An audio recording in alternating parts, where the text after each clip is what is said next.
Assalamualaikum warahmatullahi wabarakatuh. Alhamdulillah, kali ini kita akan membahas sedikit field report atau FR dari SKB, khususnya pada sesi wawancara dan micro teaching CPNS tahun 2024 kemarin. Seperti tahun-tahun sebelumnya, pemerintah masih melaksanakan sesi wawancara dan micro teaching via online yaitu Zoom meeting. Jadi, peserta masuk pada main room dan pada saat sesinya akan diundang masuk pada breakout room.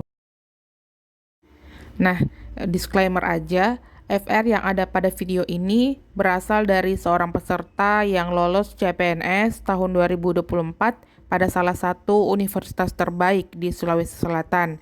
Nah, ini pertama kali dia mendaftar CPNS dosen dan langsung diterima. Khusus di universitas ini, penguji wawancara dan micro teachingnya berbeda, karena ada juga yang penguji di universitas lain untuk kedua sesi, baik itu wawancara dan micro teaching dilakukan oleh orang yang sama, tapi khusus di universitas ini dilakukan oleh orang yang berbeda. Nah, biasanya yang bertindak sebagai penguji pada sesi ini adalah pejabat setingkat dekan atau wakil dekan atau ketua jurusan dan atau ketua program studi. Baik, kita masuk pada pertanyaan saat sesi wawancara. Apa-apa saja yang ditanyakan? Pada sesi wawancara ditanyakan hal-hal yang sangat praktikal. Nah, berdasarkan FR dari peserta ini, hal-hal yang ditanyakan yaitu apa itu integritas? Nah, jawabannya tidak diharapkan bersifat teoritis, tetapi lebih pada contoh penerapannya. Disarankan menjawab penerapan integritas berdasarkan pengalaman kerja selama ini. Yang kedua, seperti halnya juga untuk toleransi, berikanlah contoh penerapan peristiwa yang pernah kita alami dan melibatkan penerapan toleransi ini. Kemudian ditanyakan lagi oleh pewawancara, apa untungnya untuk universitas kita bersifat toleransi? Nah, silakan dijabarkan kira-kira apa hal-hal yang membuat kita harus menerapkan sikap toleransi di dalam kampus. Yang ketiga, ditanyakan tentang teknologi. Apakah kita terbuka terhadap perkembangan teknologi? Nah, silakan dijawab dengan pengaplikasian teknologi terbaru pada dunia kerja kita di tempat sebelumnya. Jika Bapak Ibu sebelumnya pernah bekerja di tempat dimanapun itu, nah apakah Bapak Ibu pernah menerapkan atau mengaplikasikan teknologi terbaru dalam job desk Bapak Ibu sebelumnya? Kemudian ditanyakan lagi, mengapa dosen harus terus berpacu dengan perkembangan teknologi? Nah, silakan Bapak Ibu menjabarkan tugas dan tupoksi dosen sehingga mengharuskan para dosen untuk terus menerapkan teknologi dalam tridharma perguruannya.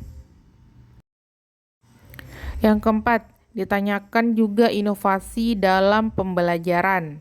Nah, pada saat menjadi dosen, inovasi seperti apa yang bisa kita lakukan? Kaitkan dengan penelitian studi baik itu S1 dan S2 yang telah dilakukan dan kira-kira hal baru apa yang bisa kita terapkan pada saat menjadi dosen nantinya.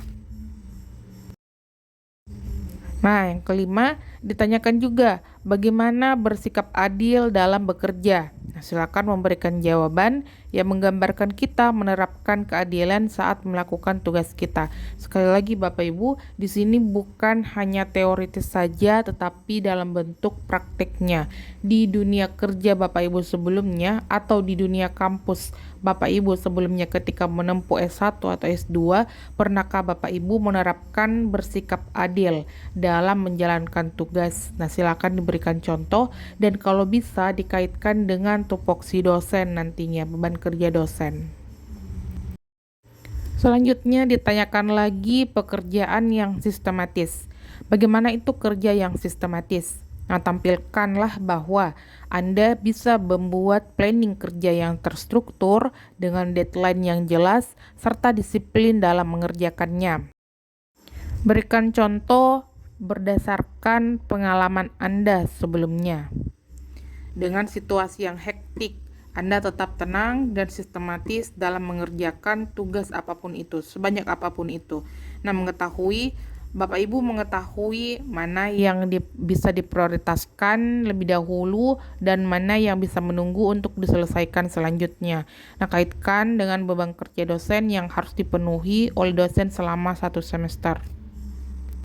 Pertanyaan selanjutnya masih berkaitan dengan pekerjaan yang sistematis, yaitu disiplin kerja. Bagaimana itu disiplin kerja?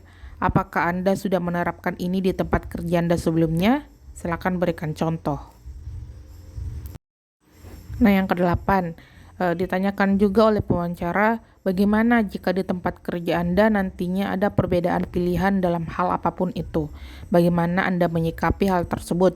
Sekali lagi, silakan memberikan contoh konkret peristiwa yang Anda pernah alami terkait adanya perbedaan pilihan di dunia kerja dan bagaimana menyikapi hal tersebut secara profesional dan bijaksana.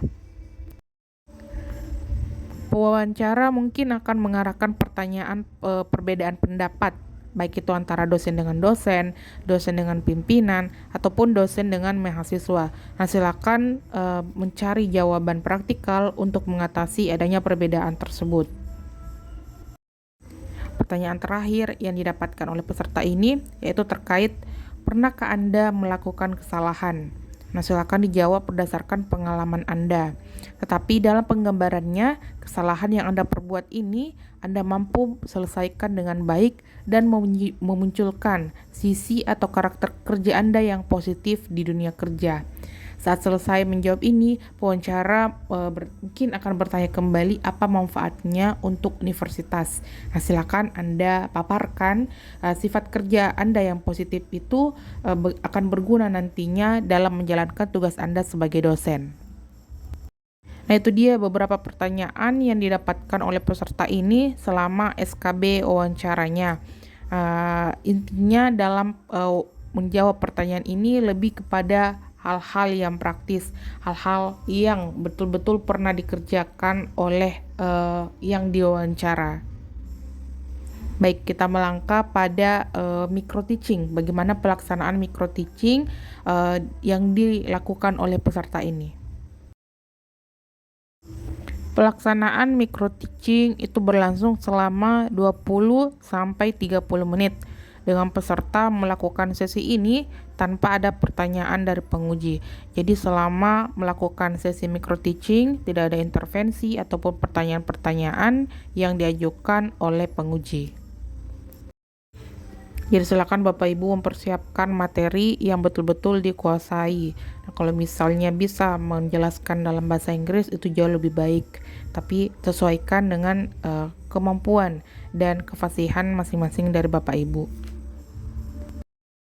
Baik, sekian video kali ini. Kita akan bertemu lagi di video selanjutnya. Terima kasih sudah menyimak sampai akhir. Semoga bermanfaat. Assalamualaikum warahmatullahi wabarakatuh.